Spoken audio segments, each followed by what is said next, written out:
Thank you, Bill, for being with us today. Our commencement speaker today is Dr. John Wiencek, Provost and Executive Vice President. The Provost and Executive Vice President is responsible for the general direction of the institution's research, instruction, and outreach activities. These are all part of his wheelhouse, and he is the senior member of the administration's cabinet next to the President. Since joining UI this summer in June, Provost Wiencek has contributed his experience born from a long background in higher education and brings a forward-looking vision to our university. Please welcome our 2015 Winter Commencement speaker, Dr. John Wiencek.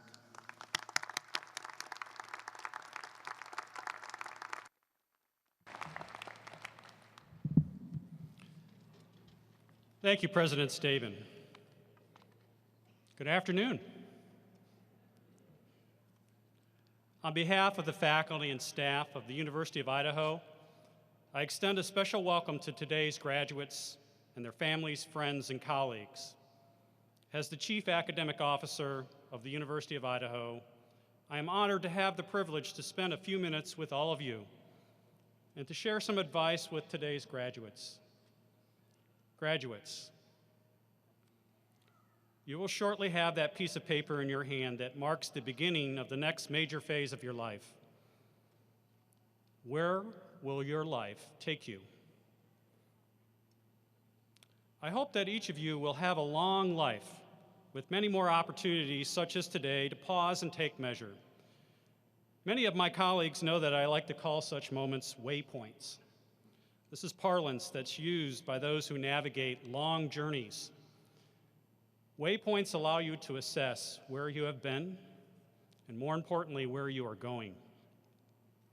Today is a great example of a waypoint. Take the time today to savor your accomplishments. In fact, let's do that right now. On behalf of my faculty colleagues and the broader University of Idaho community, I offer each of you a hearty congratulations.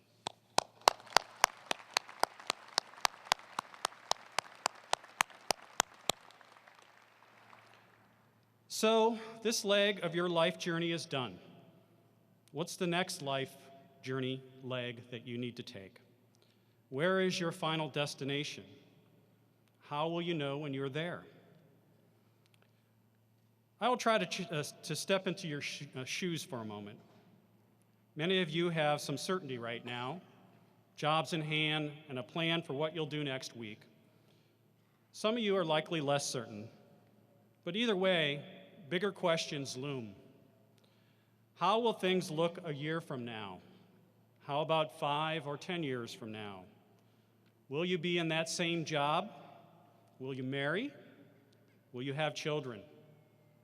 Will you have a life-threatening disease or illness? Will your spouse or loved one suddenly die? Will you face a bitter divorce? These are not pleasant topics, but they are the nature of life. We all face uncertainty and can be left rudderless in times of stress if we are not careful. So, tip number 1, find the rudder. Where is your rudder? I thought about this. We live in a modern world. It's very simple. All you have to do is Google it. Okay, of course I speak in jest. There are many views on Google.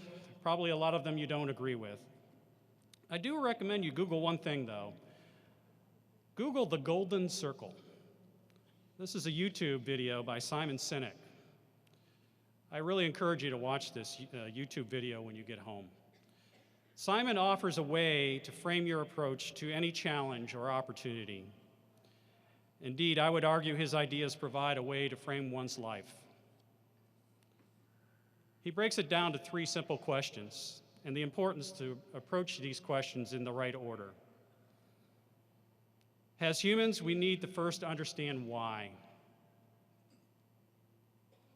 Then, how. Once you have those 2 things in hand, you can then determine what you need to do. So, what is a plan? The what question is about the plan, but the why question, that speaks to your beliefs, to your dreams. Simon's best statement in that video, in my opinion, refers to Martin Luther King. Simon says in the video, that is a joke, MLK gave a "I have a dream" speech. He did not give a "I have a plan" speech. And this is why Martin Luther King is viewed as a very effective and inspirational leader. So it all starts with why. Why do you exist? This is a key question to address. And I imagine and hope that most of you have this answer in your hands right now after attending the University of Idaho for the past several years. As put simply by Socrates, know thyself. So, to repeat my first piece of advice, find your rudder, know thyself. Armed with an understanding of your why, think about how. How do you go about your work day in, day out? How you do things speaks to values and ethics, your way of knowing and doing. Cynthia Cooper visited our Boise Center this past fall to share a powerful example of the importance of being sure of your values and how you choose to live your life. She was the vice president for audit at WorldCom and uncovered fraudulent accounting transactions that eventually led to the company's downfall. It was a powerful speech. It emphasized the importance of having a bright line between wrong and right. I encourage you to read her book, Extraordinary Circumstance.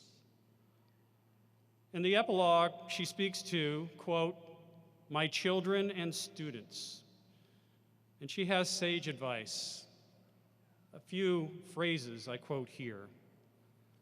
Know what you believe is right and wrong. Find your courage. Pay attention to your instincts.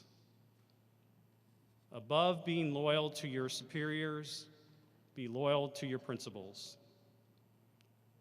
This is all good advice that really speaks to my earlier tip. Know thyself.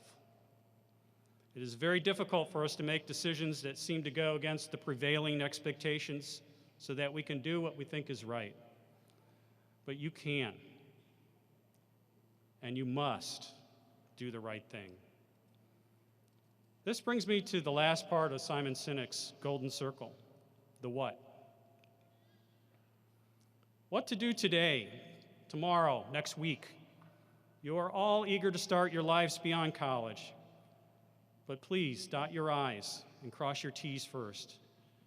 Do you have your why and your how in place? Do you know yourself? If so, then start moving, start doing. This brings me to my second piece of advice. Just do the next right thing. Of course, the right thing is framed and informed by our answers to the why and the how questions. But doing the next right thing, one after the other, will take you to your life destination. Having set your direction, be brave and have confidence in yourself. You need to keep moving, keep trying, to persevere. You will have ups and downs in your lifetime. Enjoy the ups, manage the downs. Learn to accept sorrow, defeat, and failure.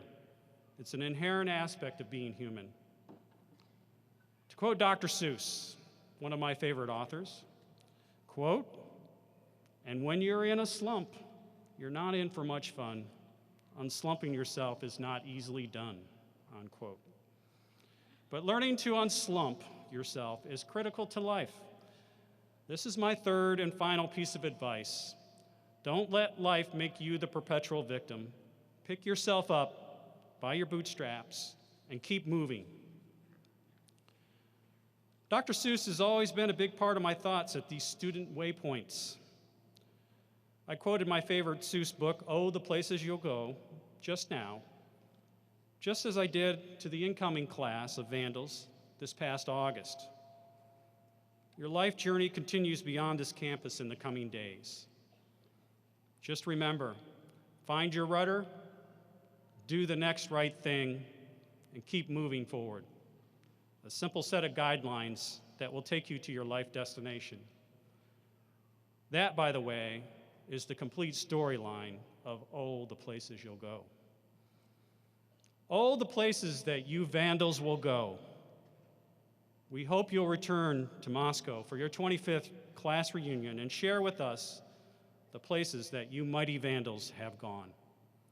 My sincere wishes for good luck and safe journeys to this class of winter 2015 graduates.